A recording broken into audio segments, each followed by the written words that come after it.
Hey everyone, we are cruising on the Norwegian Breakaway, and in this video I wanted to share what I liked and didn't like about our cruise experience. We did a 1-week Canada and New England itinerary that left from the Manhattan cruise terminal. And before I jump into my likes and dislikes, I have to say that none of the dislikes I mention here were deal breakers at all, just a few things that we found to be slightly lacking or that could have been a bit better. But overall, we would rank this cruise itinerary, ship, and overall experience very highly. And if you're just tuning in, be sure to check out my other videos from this cruise, linked in the description below. And again, this was one of our favorite cruises, and these are just some of our own personal observations and experiences. But these may not apply to you and your cruise style, so take what can be helpful for you and ignore the rest. So now I'm going to start with what I liked about this cruise, and there were so many things about the ship and the ports that we really liked. This cruise really had it together. It was very easy to go ashore even when they were tendering us into port. It was super organized, super quick, so we really liked that about this ship because on our previous cruise with Norwegian, it wasn't that seamless. It was quite aligned every single time, and on this ship we experienced basically 0 lines to get off the ship even when tendering. The ports were also really easy to explore on our own. So where they docked, they let us off right in the heart of things, which meant it was really easy to get into the city or town and just do whatever we wanted to do to sightsee around, because we didn't do any excursions on this cruise. We did all solo exploring. Another thing we really liked was that the staff were super attentive on this cruise. They were always greeting you, smiling, asking if you had everything that you needed or if there was anything that they could do to make your cruise more enjoyable. And we're just regular guests. We're not Haven members or anything like that. So that was a really nice surprise because, like I said on our last Norwegian cruise, it wasn't exactly like that. Everyone was just so friendly on this cruise and we really enjoyed that. We also thought that the food was very good on this cruise. We liked to dine in the main dining room for the most of the time, but we also did 2 specialty dining, and I think the food was pretty great everywhere we went. Another positive about this ship was that there were hardly any lines at the bars to get drinks. And if there was a line, it was pretty short, like only 2 people in front of you, which is totally reasonable because there's only so many bars on the ship.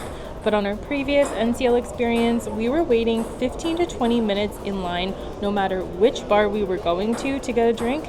So this was so nice that we didn't have to wait in super long lineups to get a drink here.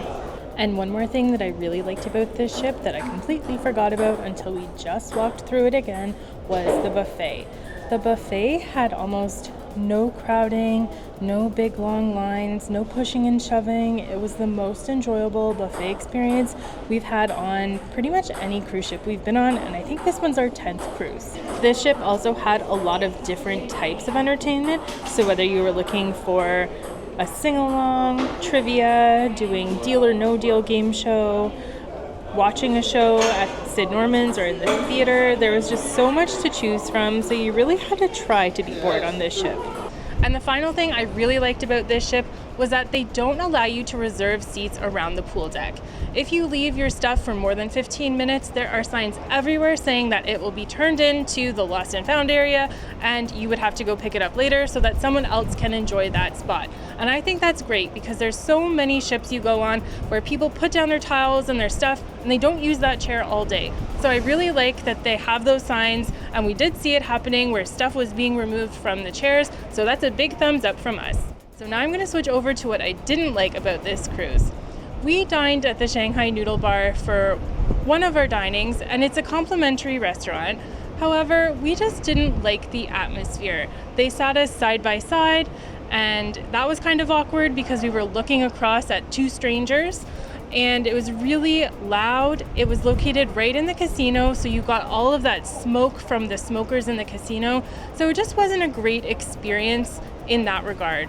So I would probably skip Shanghai's Noodle Bar if we ever came back on this ship. The entertainment was amazing. We loved the shows at Sid Norman's, and they also had other entertainment throughout the ship. However, one thing we didn't like was that you had to line up almost an hour or two in advance to get a seat. So we thought that the entertainment locations were kind of small for the number of guests that wanted to attend the shows. So that's something we didn't like about the cruise, because we don't like lining up, taking time away from enjoying the cruise when we could be off doing other things, and instead we have to wait in a line for an hour or two just to see a show. The last dislike that I can think of is super picky, but I'm gonna say it anyways. If you know us, you know that we love our craft beer, and on this ship there was just slim pickings for beer. There wasn't a lot of selection in our opinion, and there was definitely no craft beer on this ship. I thought with the Sid Norman's Poorhouse there would be more options because it's a poorhouse, so you would associate that with beer. However, there was not. So that's something I didn't really like about this ship, but if I did my research in advance, I probably would have found out that there wouldn't be a lot of craft beer on this ship. We like to go on the ships that have the brew house, so that's what we were kind of expecting, but that's on us. So just be aware, if you are expecting a lot of craft beer selection, this ship did not have it. Overall, we had a fantastic experience on this cruise and would definitely come back to this ship again. And I would even do the itinerary again because it was just so leisurely and nice to be able to get off and sightsee on our own and not really have to worry about anything. So if you are considering a cruise on the Breakaway or the Canada and New England itinerary, we would recommend it. Well, I hope this video can be helpful for you if you're planning a cruise on the Norwegian Breakaway in the future. And as always, if you like this video, don't forget to leave a like, subscribe to my channel, and hit that notification bell so you don't miss any of my upcoming videos. Thanks for watching, and I will catch you in the next one.